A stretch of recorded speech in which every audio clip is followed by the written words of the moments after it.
la doctora Elena Maldonado Gotti, practica el psicoanálisis y es miembro de la École Lacanienne de Psychanalyse. Tiene estudios de licenciatura en psicoanálisis, en psicología en la UNAM, de maestría y doctorado en filosofía también en la UNAM. Dirige el proyecto Ediciones Justín de la ELP e imparte seminarios de filosofía y psicoanálisis en el CIES, en el Colegio de Psicoanálisis Lacaniano y en 17 estudios críticos. Nos va a presentar su ponencia que se llama Kant y la enigmática tachadura de Freud en su Más allá del principio del placer. Adelante, doctora. Muy buenos días a todos. Pues me da mucho gusto estar con ustedes hoy aquí. Yo quiero agradecer antes que nada pues a los organizadores, a Jaime Ayala, a la doctora Rabadán, a Yolanda Alquicira y bueno, todos los que han hecho posible este espacio y que podamos continuar a pesar de las circunstancias tan inusuales en las que estamos hoy en día. Yo creo que es muy importante, ¿no?, que podamos mantener el lazo y mantener pues, la brújula bien orientada para no perder el rumbo, ¿no?, porque pues, son momentos inciertos, pero no por eso menos productivos, ¿no? Yo creo que son también momentos que podemos aprovechar, que podemos pues dedicarnos a lo que nos es importante, y yo creo que además son momentos realmente interesantes, que se pueden plantearse nuevas cosas, nuevas maneras de vivir, nuevas maneras de pensar, ¿no? Entonces, bueno, yo hoy voy a presentar un trabajo que he estado, pues, hace unos meses pensando. Sin duda, además, para mí es muy importante que nos reunamos a trabajar alrededor de un texto tan importante como lo es el del Más allá del principio del placer de Freud, ¿no?, que conmemoremos los 100 años de su publicación. Me parece pues una oportunidad y un encuentro muy valioso, y porque bueno, es un texto que desde mi punto de vista es realmente importante en el trabajo de Freud y en la clínica psicoanalítica. Yo quiero empezar por ahí, ¿no?, que finalmente los trabajos y lo que hacemos pues está intrínsecamente ligado a nuestra práctica, ¿no?, a lo que hacemos en el consultorio, a lo que nos dedicamos a hacer. Yo creo que además hoy en día este trabajo es muy importante, ¿no? Nuestro trabajo realmente me parece que es fundamental. Y no me gusta por eso dividir mucho digamos, el psicoanálisis en teoría y práctica. Para mí, todo lo que hacemos siempre está hablando de la práctica, ¿no? Porque tenemos mucho esta idea de que hay que primero aprender la teoría y luego aplicarla en la práctica. Yo creo que es un momento para pensar si podemos hacer algo diferente y dejar un poco a un lado estos dualismos en los que estamos tan metidos, y que son parte de nuestra educación, de nuestra manera de ver el mundo, y que quizás ahora podemos empezar a cuestionarlos y a plantearnos otras maneras, ¿no? Entonces, para mí, separar teoría y práctica me parece que no es muy útil. Creo que sería mejor pensar que estamos todo el tiempo hablando de práctica, ¿no?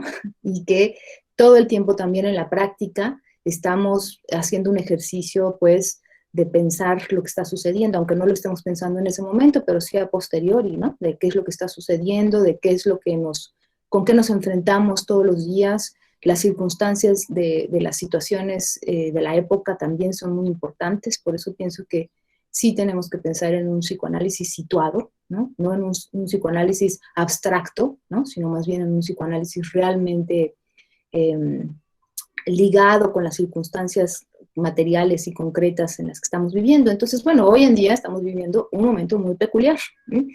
Y que estemos reunidos para celebrar los 100 años del Más allá del principio del placer me resulta muy interesante, muy interesante, porque pues hace 100 años también Freud estaba viviendo una época similar, algo muy similar a lo que estamos viviendo hoy en día, ¿no?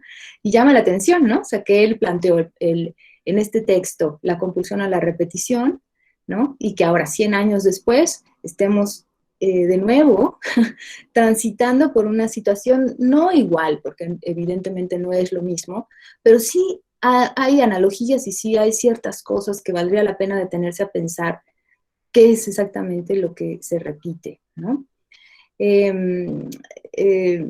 Mi ponencia la titulé sobre Kant y la enigmática tachadura en el más allá del principio del placer de Freud, y ahora les explico por qué le puse ese título. Evidentemente tiene que ver con Kant y tiene que ver con la tachadura a la que me refiero, y esto lo pude pensar gracias a este texto de Más allá del principio del placer, manuscritos inéditos y versiones publicadas, que salió hace poco en esta editorial Mármol Izquierdo. Es difícil conseguirlo en México, no hay muchos ejemplares de estos textos acá. Yo conocí a Lionel el año pasado en Costa Rica en un encuentro donde nos reunimos también a trabajar el texto de Unheimlich, porque se cumplían los 100 años de Unheimlich, ¿no? Y pues ahí conocí el trabajo que hacen Cosentino, Juan Carlos Cosentino y un equipo de trabajo donde está incluido Lionel, donde lo que hacen es trabajar a la luz de los archivos y los manuscritos liberados. Ustedes saben que muchos de los manuscritos y los materiales propiedad de la familia de Freud estuvieron y están algunos todavía guardados, ¿no? Por protección a mucha gente que no quisieron pues que resultara a lo mejor no sé, afectada por lo que estaba ahí. Y entonces tuvieron pues, la idea de guardarlos y irlos liberando conforme pasa el tiempo, como para que se pueda ver que puedan cerciorarse que nadie que esté vivo pueda tener alguna afectación, ¿no? Entonces Cosentino y el equipo de ellos lograron acceder a estos archivos que estaban en la Universidad de Washington, en el Archivo General de la Nación, en Washington, D.C., algo así. Entonces han traído estos nuevos materiales que para nosotros que nos dedicamos a estudiar a Freud con mucho cuidado, pues son muy, muy valiosos, ¿no? Porque nos muestran cosas que no teníamos acceso a hasta ahora, ¿no?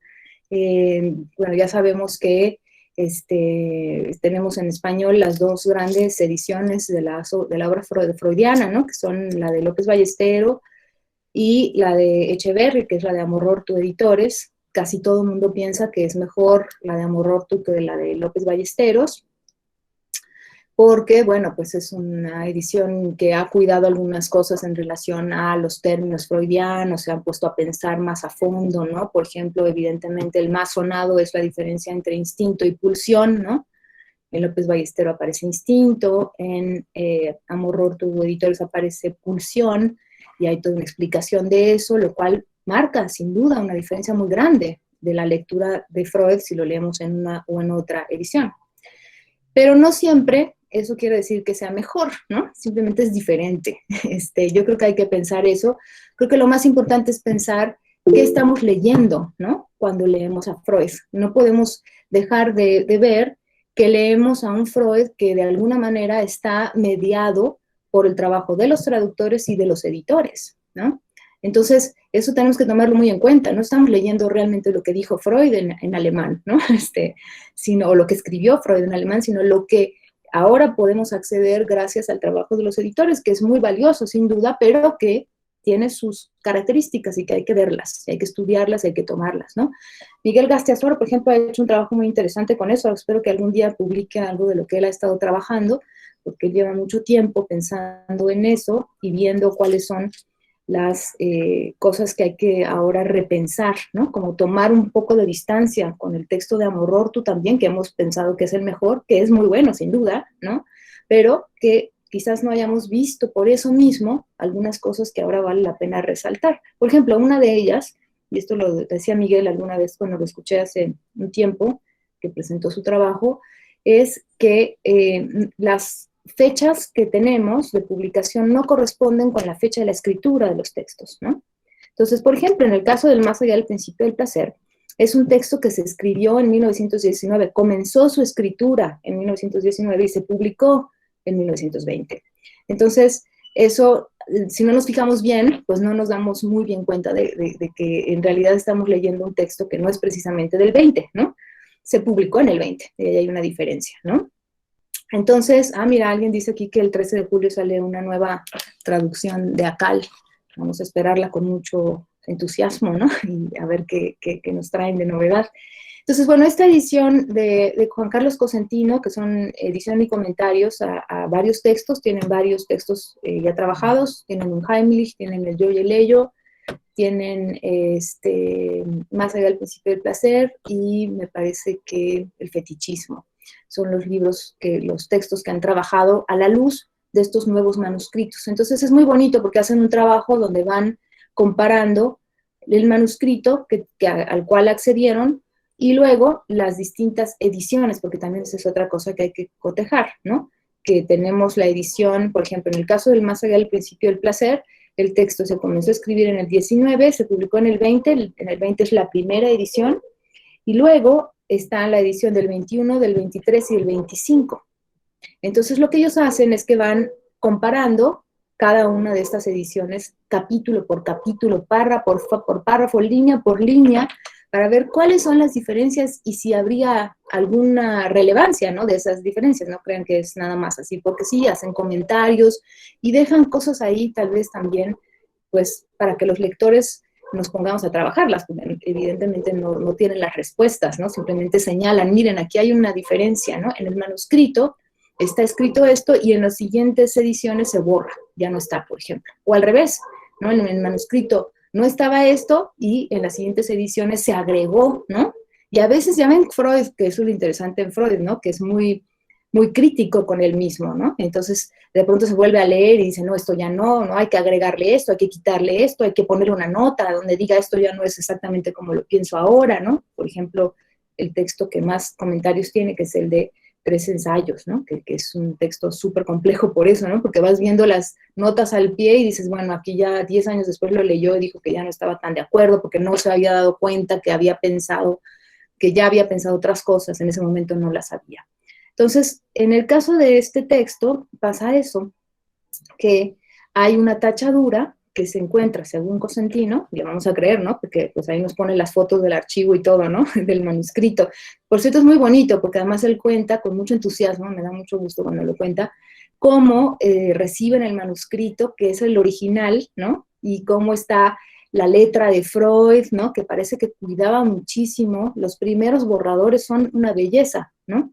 Yo, si vieran mis borradores, yo creo que sería un espanto, ¿no? Pero en el caso de Freud, que además tenía esta caligrafía tan hermosa y todo, ¿no? Casi que son libros ya, ¿no? Digamos, están totalmente, es difícil creer que sea un borrador, ¿no? Porque tiene escasas tachaduras y de repente a lo mejor sí algún señalamiento, una flecha, ¿no? Pero en general están súper cuidadas. Y comenta también Cosentino que en realidad, Lionel, que en realidad no es que Freud quisiera publicar estos manuscritos, ¿no? En realidad no era su interés, es que así era él, ¿no? Digamos, así lo trabajaba él. La razón por la cual después, ahora los podemos leer, es porque Freud se dio cuenta muchos años después que quizá era una buena manera de dejar un legado a su familia, ¿no? Porque pues evidentemente cuando se liberan, se compran y eso va a la familia, ¿no? Entonces, un poco en esta lógica muy de Freud, ¿no? De ser el padre de familia y proveer, etcétera, así se pensó. Entonces, bueno, a la luz de estos manuscritos podemos pensar algunas cosas. Y a mí esta frase que les voy a decir más adelante cuál es, que es la que no está en los textos, en las ediciones siguientes y en lo que hemos leído hasta ahora no está, ¿no? Me es muy importante porque me parece que es una frase que nos dirige a Kant, ¿no? Ustedes saben que Freud decía muchas veces, incluso en una entrevista con Jung, ¿no? Donde dice Jung, a mí no me interesaba tanto, más bien a Freud no le interesaba tanto leer otros autores como Kant, como, ¿no? Los autores que yo leía de mitología y demás, él estaba muy metido más bien en la clínica, entonces no es que estuviera leyendo a Kant, ni muy interesado en lo que decían los filósofos, ni nada. Sin embargo, no podemos negar que hay una influencia kantiana en Freud. Muchos incluso dicen que Freud es el último ilustrado, ¿no? Y cuando decimos ilustrado, nos estamos refiriendo al proyecto de la Ilustración, que atraviesa de cabo a rabo nuestra manera de pensar, ¿no? Y que justo o en un momento como ahora, quizás nos puede, pues, poner como en la mesa la pregunta de hasta dónde este proyecto de la Ilustración funcionó, ¿no? Cuáles han sido sus errores y hasta dónde el psicoanálisis participa de él también, ¿no? Entonces es muy importante, me parece, esta relación Freud-Kant por eso, ¿no? Porque de alguna manera hay quienes lo plantean como que Freud es el lado oscuro, digamos, ¿no? De Kant, ¿no? Que se ocupa, y Freud mismo así lo dice, incluso lo dice en este texto así. Dice, todo lo que aquello que a Kant no le interesó es de lo que yo me ocupo, ¿no? Si a Kant no le interesaron los sueños y no le interesaba la fantasía, a mí sí me interesa. No le interesó la sexualidad, evidentemente, no. A mí sí me interesa. Eso es el punto central de nuestra práctica. Se basa en estos intereses que para los filósofos quedaron, para muchos, no todos, quedaron un poco al margen, ¿no? Como no importantes. La locura, el sueño, ¿no? Etcétera, etcétera. Entonces, hay una relación ahí muy interesante que pensar sobre la modernidad y el proyecto de la Ilustración y los alcances y las relaciones con el psicoanálisis, ¿no? Entonces, una cosa también que quiero hacer, porque sí me parece muy importante esto que les dije desde el inicio, ¿no? Que a 100 años de la publicación de este texto nos encontramos en una situación muy similar. Y eso es muy fuerte, me parece, ¿no? Es decir, que en esa época, y esto es una de las cosas que he escuchado decir a muchos, ¿no? Que este texto es un texto que es producto o efecto de una serie de circunstancias que Freud estaba viviendo. Y sin duda, yo no digo que no, evidentemente que la relación entre vida y obra es algo que nos atañe y que no se puede pensar por separado, pero el punto es cómo lo hacemos, cómo lo planteamos, cómo planteamos esta relación. Yo he escuchado gente decir que el Más allá del principio del placer, donde Freud plantea la pulsión de muerte, es un texto que es efecto de la depresión que estaba viviendo Freud por el momento que vivía, ¿no? Que era un momento muy similar al nuestro, ¿no? A mí me parece que es errado plantearlo así, ¿no? No me parece que sea producto de una depresión necesariamente. No digo que Freud no estuviera deprimido, quizás sí, pero eso no fue lo que dio origen. Híjole, disculpen que hay una marimba acá, espero que no sea muy ruidosa. Eso no quiere decir que Freud, digamos, haya producido eso solamente porque estaba deprimido, ¿me entienden? Sino que hay toda una serie de elementos de la época y de la clínica con la que él estaba trabajando, con las personas que llegaban a su consultorio, que tiene que ver con la pulsión de muerte, ¿no? Y, bueno, para hacer un poquito de contexto, que me parece muy interesante, Freud estaba viviendo y en ese momento se vivía también una pandemia muy similar a la que estamos viviendo hoy, que es la gripe española, ¿no? La gripe española, que parece que el primer brote se dio en 1918, y que se llama gripe española por una cosa muy curiosa, y es que en realidad no es porque fuera española, no tenía nada que ver con eso, sino que son los españoles los únicos que aceptaron que tenían una cantidad de infectados bastante preocupante, ¿no? Porque estaban en plena Primera Guerra Mundial y claro, ustedes saben que en las guerras lo que menos que quieren es mostrar las debilidades al enemigo, ¿no? Entonces ninguno de los participantes de la guerra querían asumir que efectivamente había algo muy preocupante, que es que había muchos casos de gente que moría muy súbitamente y que no entendían por qué, y que era pues un virus, ¿no? Y que, en fin, los españoles sí, por eso quedó el nombre gripe española, y en 1918 se da el primer brote. Fíjense, fueron 500 millones de contagios y 50 millones de muertes. O sea, fue una cosa mayor, ¿no? Que me sorprende mucho que de alguna manera hemos olvidado, ¿no? Como que quedó un poco en esta idea quizás muy propia de la Ilustración, de pensar que vamos desarrollando el pensamiento y la técnica y que cada vez somos mejores y estamos superando cosas. Bueno, lo que nos muestra la pandemia el día de hoy es que no es tan así, ¿no? Que efectivamente, pues sí, digamos, hay un asunto que es así, que periódicamente hay virus en el mundo, ¿no? Pero que la situación contemporánea, lejos de ser mejor, es peor, en el sentido de que tenemos un mundo muy pequeño, muy reducido, y que entonces se expande rápidamente, y eso es lo que ha pasado con este virus, ¿no? Se ha expandido por el mundo a una velocidad inusitada, gracias a la tecnología, como se acuerdan que decía Freud, ¿no? Que su hijo estaba muy lejos y que agradecía la tecnología porque podía comunicarse con él rápidamente, pero que después dice inmediatamente sí, pero si no hubiera habido tecnología no se hubiera ido en primera instancia, ¿no? Como que la tecnología entonces tiene estos dos costados, ¿no? Por un lado, parece que nos provee de cosas, nos hace la vida más cómoda, nos hace la vida mejor, ¿no? Podemos hacer más cosas, podemos conocer más el mundo, en fin, una serie de cosas, podemos conectarnos como ahora, ¿no? Pero, pues sí, pero también al mismo tiempo es la tecnología producto de una acelerada devastación mundial, ¿no? De todos los recursos naturales, etcétera. Y eso es propio de la modernidad. Es la modernidad la que tiene esta relación de sometimiento a la naturaleza y a todo lo que no sea este punto de vista racional, que es el que instauró Kant. Entonces, es muy interesante qué está viviendo Freud en ese momento por eso, porque efectivamente fue una pandemia muy fuerte y su hija Sophie fallece efectivamente por la gripe española. Sophie se muere y se murió muy súbitamente. Esto lo estoy tomando de la biografía de Jones. Jones lo que relata ahí es que en 1919 Freud se partió hacia Gastein con Mina Bernays, que era la hermana de Marta. Marta estaba un poco enferma, le había dado, me parece que una neumonía, y entonces no estaba como para viajar. Se fue con Mina. Al respecto hay un libro de Manuel Hernández que les recomiendo mucho también, que habla sobre esta relación de Mina Bernays y Freud, que es bastante interesante. Y luego, dice Jones, esperaba reunirse con Ferenczi y Jones en ese mismo mes. Finalmente no lo pueden hacer, no pueden viajar Ferenczi y Jones a verlo. Se iban a ver me parece, en Hamburgo y no pueden hacerlo. Y finalmente va a ver a Sophie en Hamburgo, ¿no?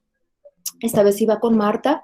Y es la última vez que Freud ve a Sophie. Esto fue en septiembre del 19. Nunca jamás esperó Freud que Sophie iba a fallecer 4 meses después. Estaba perfectamente bien, ¿no? Me parece que incluso cuando la vio Freud seguramente estaba embarazada porque tenía unos muy pocos meses el bebé cuando ella muere. Y además era pues de las hijas más queridas de Freud, ¿no? Dicen que era muy bonita y que era una de las hijas preferidas de Freud. Entonces Freud sí tuvo estos grandes pues duelos, ¿no? En ese momento, pero Freud comienza a escribir El más allá del principio del placer antes de la muerte de Sophie y antes de la muerte de von Freund. Von Freund también es otro amigo muy cercano de Freud que tuvo que ver con las ediciones y el trabajo editorial de las obras de Freud y de los discípulos, y murió en enero del 1920. El 20 de enero de 1920 fallece Freud de un cáncer muy fuerte, que además lo tuvo en agonía muchos meses, y que eso fue lo que más le dolió a Freud, ¿no? La agonía, la muerte tan agónica de von Freud. Y luego, inesperadamente, 2 días o 3 después de que murió von Freud, le llega la noticia de que Sophie está enferma. Entonces se van rápidamente Max y Ernst a verla, a Hamburgo, junto con Eitingon, y lamentablemente, cuando llegan, Sophie ya falleció. Entonces nadie la pudo ver. Freud comenta en la correspondencia con Pfister que le duele mucho y que está muy sorprendido, pero sobre todo porque como que se la tragó la tierra, ¿entienden? O sea, como que no hubo forma de hacer duelo, no hubo manera de enterrarla, de hacer todos los rituales funerarios.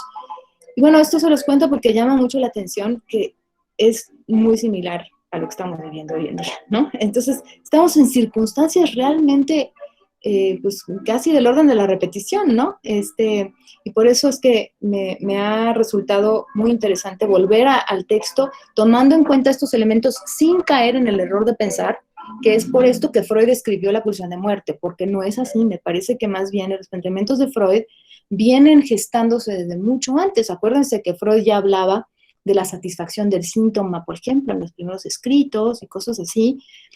Pero es en el más allá del principio del placer donde se plantea esta otra manera del placer que es distinta a la oposición al displacer, ¿no? Yo creo que ahí de nuevo entramos en una cuestión muy dualista, ¿no? O sea, Freud había pensado el principio del placer justamente como basado en Fechner, recuerden, ¿no? como este principio de constancia, ¿no? Entonces el aparato psíquico tendía a reducir a cero porque eso era lo que procuraba placer y evitaba el displacer. Y ahí tenemos dos principios que están en oposición y que existen uno gracias al otro, ¿no? Pero cuando se dice más, cuando plantea el más allá del principio del placer, está planteando algo muy diferente que no entra en esa relación dual. Está en otro nivel, está a otro nivel, ¿no? Cosentino en el texto dice, sí, pero cuidado también con cómo entender el más allá, porque el más allá en alemán, dice, no tiene que ver con el más allá en el sentido trascendental, ni en lo que está más allá de esta materia, ni nada por el estilo, sino que tiene que ver, incluso dicen que ellos habrían sugerido la traducción como que fuera del lado de allá del principio del placer, o como allende del principio del placer. Es decir, que no están planteando algo en un sentido de profundidad, de cosas mucho más allá, sino en el sentido como un costado capaz, ¿no? Que no se había visualizado y que está a otro nivel, digamos, ¿no? Y por eso, y ahí entonces aparece la compulsión a la repetición, ¿ok? Y desplaza el principio del placer, ¿no? La compulsión a la repetición desplaza el principio del placer. La frase que está omitida y que no está en las ediciones, ni en la primera ni en la segunda, o sea, está en el manuscrito solamente, es una frase que, bueno, recuerdan brevemente, rápidamente cuento cómo está estructurado el más allá del principio del placer, ¿no? Primer capítulo donde plantea esto de Fechner, el principio de constancia y cómo él está hablando de otra cosa. Segundo y tercer capítulo donde habla de la muerte de los soldados, justamente es muy interesante que hable de eso, ¿no? De cómo, no la muerte de los soldados, perdón, de cómo los soldados en la Primera Guerra Mundial regresan y tienen estos traumas y estos sueños, que son un ejemplo claro de que su principio del placer no funciona para explicar eso, que no se entiende por qué están todo el tiempo volviendo sobre algo que es naturalmente insatisfactorio, es más bien displacentero, digamos, ¿no? Y entonces ahí empieza a plantearse que quizás haya un placer en el displacer, y que cómo se explica eso, qué extraño, cómo puede ser eso no es posible bajo mi principio. Luego está el Fordá, que es muy importante porque tiene que ver con la simbolización de la ausencia, el nieto de Freud tirando el carretel. Después es lo que Lacan va a llamar justamente el falo, ¿no? O sea, la simbolización de la ausencia, ¿no? Y en el cuarto capítulo Freud comienza el cuarto capítulo diciendo, ahora voy a entrar en una especulación de alto vuelo, ¿no? Y es cuando plantea justamente el esquema de la vesícula. O sea, es un capítulo de una especulación que él mismo dice, pues a ver si me siguen acá, porque esto que voy a plantear yo sé que está medio volado, pero sin embargo, pues es importante.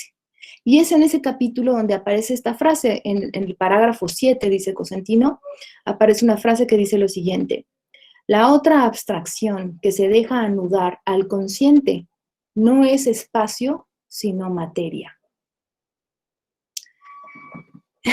Es una frase que hay que pensar mucho, porque hay que hacer todo un contexto y no voy a tener mucho tiempo para hacerlo porque me quedan unos escasos minutos, pero quiero decir que, digamos, hay en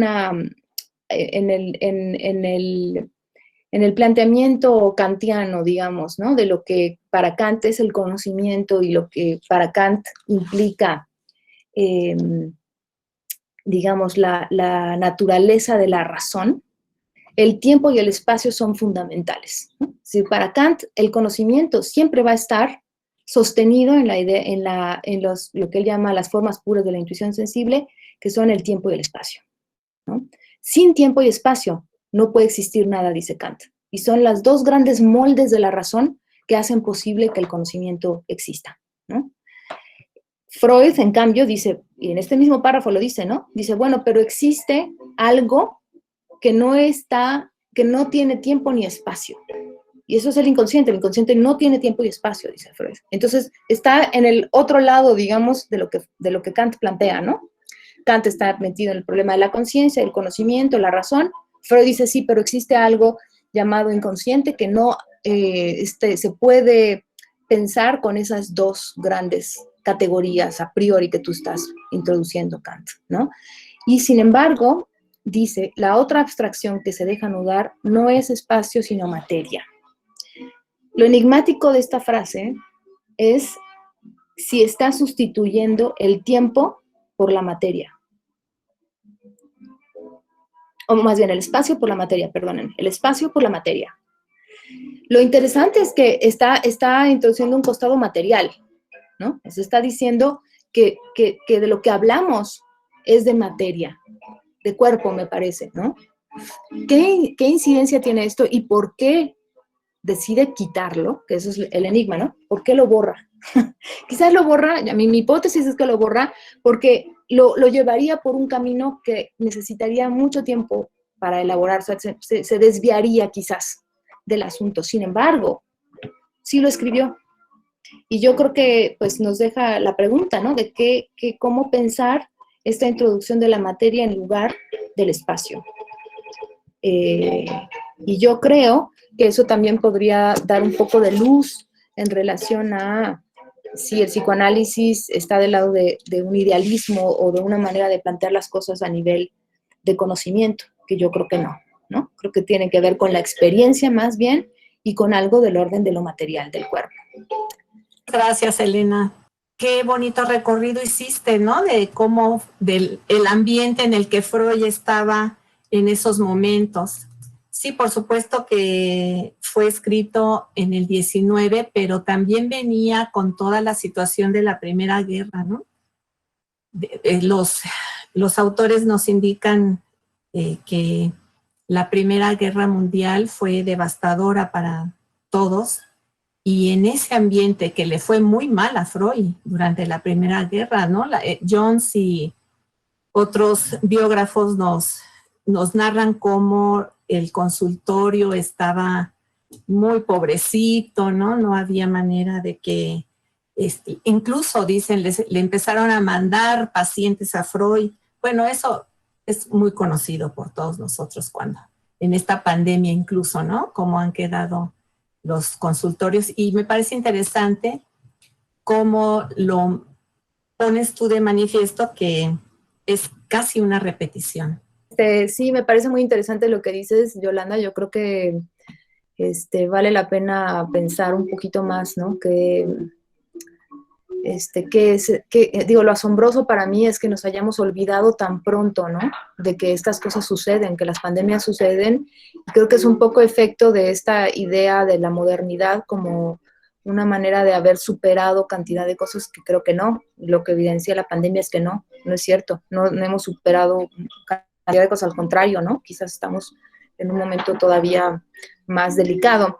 Y la pregunta de Lidia, sí, pues me parece muy, muy importante. No voy a poder, no me dediqué a desarrollar más eso, justo lo planteé como una pregunta, ¿no? O sea, ¿en qué sentido sería o sea, cómo podríamos pensar esta frase de que se trata de materia y no de espacio, ¿no? ¿A qué tipo de materia se está refiriendo Freud? Mi hipótesis es que sí se refiere a una cosa mucho más material corporal, ¿no? Digamos, en ese sentido, no me parece que se plantee el inconsciente como algo abstracto, ¿no? Como una abstracción, como una idea, digamos, ¿no? Como la idea del inconsciente, sino que más bien es algo que está inscrito en el cuerpo. Me parece que ese es el punto. Por eso me parece muy interesante plantearse por qué lo escribió y claro, también por qué lo borró después, ¿no? Pero por ahí, ¿no? Yo creo que es un tema como para dedicarle mucho más tiempo, ¿no? Exactamente a qué se refiere, a qué nos referimos cuando hablamos de materia y cuando hablamos de cuerpo. No dice cuerpo, dice materia, lo cual también es enigmático, ¿no? Entonces, bueno. La doctora Rabadán sí. dice, sí me gustaría cómo reflexiona la doctora Elena sobre no espacio, sí materia. ¿Puede explicar más? Sí, es un poco como lo que nos deja a todos, ¿no? Inquietos. No tengo la respuesta. O sea, yo creo que queda como un enigma, ¿no? ¿A qué se refiere Freud con materia? Insisto, mi hipótesis es que está apostándole a que la experiencia es una experiencia material, me explico, que no es del orden de la abstracción, no es la idea de un análisis o del psicoanálisis como algo del orden del conocimiento abstracto. No sirve de nada. Yo creo que eso es un poco la gran cuestión clínica, ¿no? No sirve de nada saber cuando la vida sigue transcurriendo con una serie de problemáticas y de dolores fundamentales, ¿no? O sea, el punto es cómo eso está inscrito en el cuerpo. Para mí ese es el punto. Y entonces, ¿cómo trabajamos con eso? ¿No? Con esas inscripciones a nivel corporal, digamos, ¿no? Y qué entendemos luego por cuerpo. Eso se complica mucho con Lacan, ¿no? Porque, bueno, ya después la noción de cuerpo en Lacan también es bastante compleja y no corresponde con el cuerpo biológico, ¿no? Pero sí hay un planteamiento de que hay digamos que los significantes están a nivel de la carne, ¿no? Entonces, ahí creo que también nos ayuda para dejar de pensar en estos dualismos cuerpo-mente, ¿no? Sino que, por eso insisto que los dualismos no nos ayudan mucho. Necesitamos trascenderlos, ¿no? O pensarlos de otra manera, ¿no? Ok. Kabir Abul Hasso dice, para Lacan, el anverso de Lacan es Sade. Dice, yo creo que Freud es la teorización de Sade. Hay una civilización de Sade al estudiar las pulsiones por Freud y no practicarlas al modo del autor francés. La pregunta es, ¿qué piensa de esta cuestión lacaniana en su tesis sobre la relación de Kant y Freud? Sabes que yo creo que el texto de Kant con Sade es uno de los textos más complejos de Lacan. Yo no estoy tan segura de que esté poniendo a Kant en oposición a Freud en oposición a Sade, ¿no? Así dice ella, o a Lacan en oposición a Sade. Sí. Yo creo que el texto de Kant con Sade, de Lacan, es un texto donde aparece Freud de entrada, primero, no sé qué tanto esté trabajando Kant con Sade, ¿no? Sino que aparece Freud ahí, y creo que le sirve a Lacan para plantear que la figura del analista, la función del analista, es una función que, digamos, más bien al revés, que Sade tiene una posición que es, primero, nada religiosa nada atea como se podría pensar, ¿no? Y que en todo caso es más religiosa de lo que suponemos, ¿no? Y en ese sentido no hay una superación, ¿no? Al contrario, hay una repetición. La figura de Sade más bien como alguien que está sometido a su propia ley. Y creo que le sirve para plantear entonces el lugar del deseo, ¿no? Que lo importante es el deseo y hasta qué punto en Sade hay algo del orden del deseo. Creo que va por ahí, pero hay unos esquemas ahí muy interesantes, muy difíciles, porque creo que está planteando también posiciones en relación a la función del analista. Entonces yo creo que le sirve Sade en cierto momento a Lacan para plantear la función del analista y por supuesto para denunciar que en Sade no hay mucho del orden del deseo, ¿no? A ver, abunda un poquito más para aclarar. Kant considera que las formas del espacio y el tiempo como constitutivas de la sensibilidad en el ámbito de la razón pura, pero en lo práctico sí se postula el infinito. La pregunta, ¿no estaría el inconsciente más bien del lado de la razón práctica? No, yo creo que no. Me parece que lo que Kant está planteando en la crítica de la razón pura es efectivamente, ¿no? Que el tiempo y el espacio son las formas puras de la intuición sensible. Y en la crítica de la razón práctica, lo que hace es continuar con ese proyecto, pero a nivel de la ética, ¿no? Si en la crítica de la razón pura se plantea, ¿qué puedo conocer? En la crítica de la razón práctica, ¿qué debo hacer? O sea, que hay una relación entre una y la otra. Una vez que sé qué es conocimiento y que la razón tiene límites y que lo que importa entonces es cómo puedo hacer uso de la razón de manera... Entonces, la crítica de la razón práctica está tratando de resolver cómo puedo hacer uso de la razón, cómo prácticamente puedo, a nivel ético, ser una persona racional, elegir, tomar mis decisiones éticas a partir de la razón. Entonces, en ese sentido, no creo que el inconsciente estaría del lado de la razón práctica para nada. Creo que, y no sé por qué dices que lo plantea al infinito, lo que pasa es que en Kant hay digamos, una posición o una manera de plantear las cosas a nivel utópico, ¿no? O sea, sí Kant plantea que utópicamente la humanidad va a llegar a un punto, así lo dice Kant, es muy fuerte lo que dice, ¿no? Va a llegar al punto incluso que no va a ser necesaria la ley, ni la legislación, ni los policías, ni nada de eso, ¿no? Que cada quien va a haber introducido la legalidad, la manera de hacer el bien racionalmente, que no va a haber necesidad de castigos, ni de ley que enjuicie a nadie, ni de juicios, ni nada de eso, ¿no? Lo cual es muy fuerte, por eso ahí hay un cuestionamiento de Lacan sobre eso, ¿no? ¿Hasta qué punto ese imperativo categórico se convierte en una nueva manera de esclavitud? Foucault lo retoma, ¿no? Diciendo, claro, ahora la esclavitud nosotros mismos la ejercemos con nosotros mismos, ¿no? No necesitamos que vengan y nos digan, nosotros nos sometemos. Entonces, el proyecto de la ilustración, en ese sentido, tiene un costado que el psicoanálisis, y sobre todo con Lacan, están todo el tiempo preguntando, y Foucault también, ¿no? Diciendo, ¿hasta qué punto el psicoanalista no se convierte en un trabajador, digamos, trabaja para el Estado en el sentido de que promueve una posición moral y entonces hace buenos ciudadanos, gente productiva, gente que sea feliz, ¿no? Etcétera, etcétera, que son todos los intereses del sistema. Oye, Julio Herbert dice, muy interesante. Patti N.A. dice, ¿dónde pudiéramos encontrar más de su trabajo respecto de este tema? Ay, pues hay muchas cosas por ahí publicadas. Nosotros tenemos un sitio que se llama Edicciones Justin, de la .elp, que si quieren se lo escribo ahorita, donde pueden leer algunas cosas, no solo mías, sino de muchas otras personas. Ahí es donde por ahora publico algunas cosas. Cambiando de tema completamente, Lourdes García nos dice, ha salido una serie de televisión titulada Freud. ¿Qué opina de ella? ¿Recomendaría a estudiantes verla? Pues fíjense que es muy ambivalente mi posición con respecto a esa serie.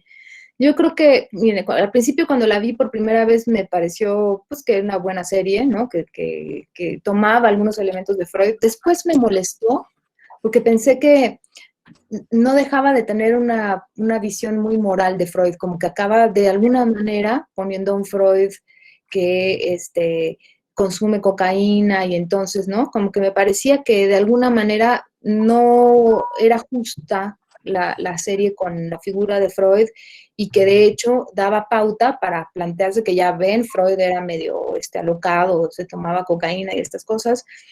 Pero después me pareció que había algunos elementos interesantes, por ejemplo, la idea de la rebelión de los húngaros, me parece, ¿no? Que son estos personajes que están ahí. Lo que pasa es que está entremezclado con esta historia medio de monstruos y Dráculas y cosas así, que a mí me cansó, me pareció que no esperaba eso, ¿no? Entonces, yo creo que depende cómo la vean, ¿no? Si la ven como una buena ficción, no me parece mala, donde se pueden retomar algunos elementos, sobre todo de la historia de la rebelión húngara, que sí me parece interesante, porque da para pensar incluso la función también de algunos analistas húngaros que fueron muy importantes en el psicoanálisis, pero la verdad es que no es muy buena para acercarse a la figura de Freud como tal, ¿no? Realmente. Además es como media policíaca, ¿no? Sí, tiene esta cosa así como de policíaca del siglo, ¿no? Sí, como si fuera medio Sherlock Holmes, una onda así medio rara. Bueno, solo para terminar con Kabir, que nos vuelve a poner que se equivocó, que Kant es Sade. Exactamente, ahí sí. Y después, más abajo, ya para cerrar ese tema, dice, los límites de la razón pura teórica no aplican en la práctica. Solo como comentario. Nadia Años nos dice, cuerpo se expresa en el espacio y a través del tiempo, y eso constituye la experiencia. Entonces, la experiencia se materializa en movimiento. ¿Cómo lo diría el psicoanálisis? No, pues es que justamente esa es la pregunta del psicoanálisis. Yo creo que la experiencia a la que se refiere el psicoanálisis es una experiencia distinta a la experiencia que surge de las categorías kantianas. Es una experiencia totalmente diferente. Las categorías kantianas nos obligan a pensar que la experiencia es una experiencia resultado del tiempo y el espacio, de estas formas del tiempo y el espacio. No que el tiempo y el espacio existan en sí mismos, porque para Kant no existen en sí mismos, son características propias de la razón, ¿no? Entonces siempre todo lo vamos a pensar en un tiempo y en un espacio. Pero la experiencia del psicoanálisis se mueve en otras coordenadas, que no son esas. Y ahí entramos en discusiones muy fuertes. Freud decía, bueno, pues es que el inconsciente es atemporal. Ya vimos que dice, es atemporal, pero es material, ¿no?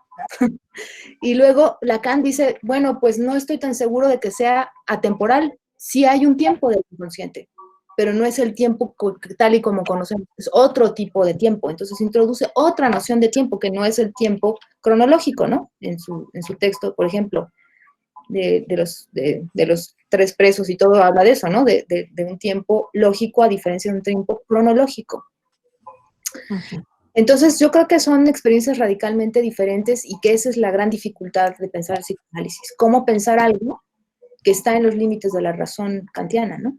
Luego Lidia Distenfeld nos dice, cuando Foucault andaba peleado con el psicoanálisis, tal vez se refiere a tu comentario. Sí, cuando era crítico, sí, cuando dijo esas cosas era cuando, sí, por supuesto, y Foucault por otro lado es un gran interlocutor, siempre le interesó el psicoanálisis, ¿no? Estuvo muy cerca de Lacan y me parece que hay momentos distintos. Sí, estoy de acuerdo, Lidia, sí. Gracias por... María Peña nos dice, recomendó leer el libro de Manuel Hernández. ¿Podría repetir el título? El libro se llama El sueño de la inyección a Irma. Me parece que está ahí. Uh-huh. Ajá.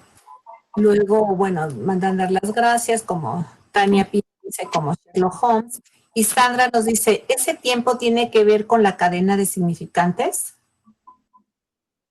¿El tiempo de que plantea Lacan? Tal vez el de Kant, que nos especifique, Sandra, por favor. Sí, lo que pasa es que, bueno, es que Lacan habla de la cadena significante, pero...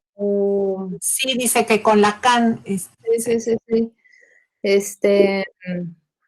Pero no, yo creo que al tiempo que se refiere Lacan tiene otras acepciones, ¿no? En ese texto es muy bonito porque lo que hace es como dividir, ¿no? El instante de la mirada, el momento para comprender y luego, digamos, el momento del acto, diría yo, ¿no? O sea, cuando finalmente alguien actúa. Y creo que ahí se trata de otro tipo de tiempo que no necesariamente está ligado a la cadena significante, aunque sí tiene relación, ¿no? Pero bueno, es un tema muy complejo, tendríamos que dedicarnos a desbrozar eso. Uh-huh. Nos dice Nadia, interesante, gracias. Ana Aguilar dice, ¿se podría sacar un gran abordaje de esta pandemia para lograr más provecho a la situación, tal como lo hizo Freud en su entonces?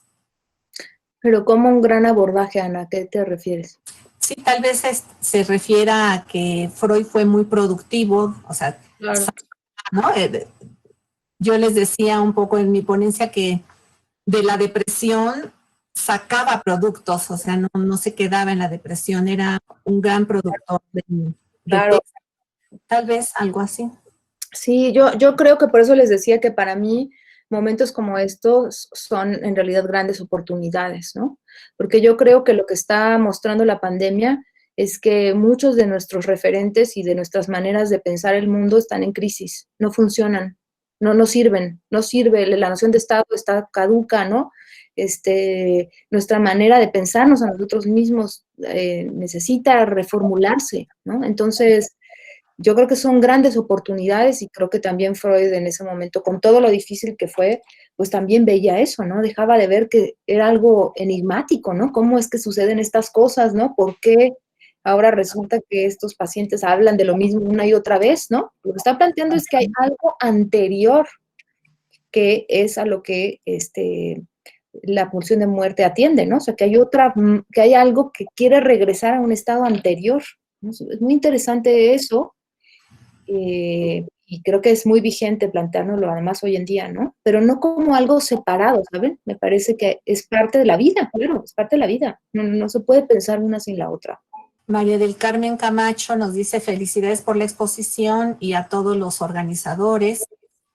Ana Aguilar nos dice que exactamente que sacar productos de esta situación tan importante, tal como se mencionó de la crisis. Claro, claro, sí, sin duda, sí, insisto, ¿no? Yo creo que es un momento muy emocionante, porque es un momento donde como que de repente se está tambaleando todo y es difícil y es fuerte y es doloroso y es, pues sí, a veces desconcertante, pero eso mismo también posibilita que se abran nuevos horizontes, ¿no? Pero depende de nosotros, ¿no? De cómo nos posicionemos y qué hagamos con eso, ¿no? Patti NA nos dice, doctora Elena, ¿podría abordar un poco más en la hipótesis que usted genera de por qué Freud se detuvo a no abordar la materia? Es que yo creo que lo que a Freud lo llevó a escribir ese párrafo tiene que ver con cierta interlocución con Kant, porque varias veces en este texto y en otros también hace alguna cita a Kant, como diciendo lo que Kant no, por ejemplo, ¿no? Lo que Kant no trabajó es esto, y esto es lo que yo voy a trabajar. Entonces ahí está con un cierto diálogo, digamos, está tomando en cuenta que Kant trabaja ciertas cosas, pero que no considera estas otras que él sí va a considerar. Entonces, creo que hay todo el tiempo un diálogo y creo que al final quizás la sacó la frase porque le pareció que ameritaba realmente un despliegue y un desarrollo que quizás no era del todo su interés, ¿no? Le interesaba más seguir avanzando en esta cosa de la especulación de la que él estaba introduciendo, ¿no? Que es justamente el tema de la compulsión a la repetición y todo esto, ¿no? Las pulsiones y todo, ¿no? La desmezcla de pulsiones. Le interesaba más avanzar en eso que dedicarse más a discutir con Kant, ¿no? Sin embargo, creo que si lo puso es porque sí está poniendo, me parece a mí, está estableciendo una posición. Y es muy importante eso, porque es una posición no idealista. O sea, se está desmarcando del idealismo, ¿no? Está diciendo, no se trata de un conocimiento en el sentido de la ilustración. Pero ahí es ahí donde Freud, digamos, tiene estos, ¿cómo decirlo? Como luchas internas, ¿no? Porque por otro lado, sí, también muchas veces dice que quiere que el psicoanálisis sea una ciencia, ¿no? Que le interesa alejarse de todo el lado más oscurantista, más, ¿no? Místico, más, de todas estas cosas que eran una discusión de la época y que el psicoanálisis quede del lado de la ciencia. Le parecía que esa era la manera en que podía continuar, la única manera en que el psicoanálisis podía continuar como una disciplina seria, ¿no? Que se tomara en cuenta de manera seria y que avanzara, digamos, ¿no? Pero es una contradicción poner esto, porque de alguna manera está trayendo algo que no es propio del idealismo, ¿no? Que no quiere decir que necesariamente tiene que estar entonces en la mística o algo así, ¿no? Pero, digo, los marxistas estarían muy felices, ¿no? Por ejemplo, o sea, ¿qué tipo de materialismo no será el materialismo más cercano a Marx, por ejemplo? En fin, ¿no? No nos dice, así que no tenemos muy claro exactamente qué quiso decir con materia, ¿no? Gracias. Dice Miguel Ángel Martínez, ¿en lo subsecuente no eliminó más cosas relacionadas a esa frase? No en este capítulo. Hay otras cosas que quita en los siguientes capítulos y cosas que agrega, pero no en este momento, no. Es lo único que quita en este capítulo. Uh-huh. Okay. Julio Herbert otra vez nos dice, en esta repetición de la pandemia, ¿en dónde queda el psicoanálisis? ¿Hubo un cambio en el psicoanálisis de Freud en su época de pandemia y ahora? ¿O en unos meses se regresará a la normalidad del diván? Posiblemente pudiéramos tomar en este sentido la materia. Gracias por la exposición. Pues muy buenas preguntas. No sé qué decirte. Yo creo que ojalá que no regresemos a la normalidad, ¿no? Me parece que sería terrible que volviéramos a lo mismo. Realmente terrible. Creo que necesitamos reformularnos muchas cosas, ¿no? Empezando por nuestra relación con la naturaleza, las relaciones entre nosotros, las relaciones con nosotros mismos, ¿no? Y sería muy desafortunado. En el caso de Freud, yo creo que el que haya planteado estas cosas ya marca una diferencia. Por eso creo que, no sé si les dije, pero él sí le dice a Eitingon, en algún momento lo dice Jones, ¿no? Yo quiero que tú quedes como testigo de que yo escribí esto antes de que muriera mi hija, ¿no? Para que quede como algo que no fue producto de su depresión, sino que es algo que tiene un valor anterior a eso, no tiene que ver con él nada más, tiene que ver con él de alguna manera, sí, pero no nada más, tiene que ver con otras muchas cosas que están sucediendo, y yo creo que el hecho de que lo haya planteado y lo haya escrito, pues sin duda, dejó ahí un legado que nos permitiría tal vez también pensar a nosotros qué está pasando con esto, cómo es que, porque la pregunta para mí es, ¿cómo es que olvidamos esto? Olvidamos que las pandemias existen, que no somos tan maravillosos y ya superamos, no es cierto eso, ¿no? Y que entonces este sueño de la ilustración, porque vivimos un sueño de la ilustración, ¿no? Y del capitalismo, aunado con una mezcla de capitalismo además, ¿no? Que nos hace pensar que ya estamos en un lugar de confort y de desarrollo muy superior a los años anteriores, a las épocas anteriores, a los siglos anteriores. Es un error, no es cierto. Quizás haya civilizaciones mucho más antiguas, muy antiguas, que tenían otras visiones y que eran mucho mejores en el sentido de que eran menos peligrosas para las personas, ¿me entiendes? En cambio, nosotros hemos construido una maquinaria que de alguna manera nos está llevando a nuestra propia muerte, y ahí está el legado de Freud. O sea, lo vio, ¿no? Dijo, aquí hay algo que nosotros estamos produciendo y que nos está llevando a una especie de autoaniquilamiento.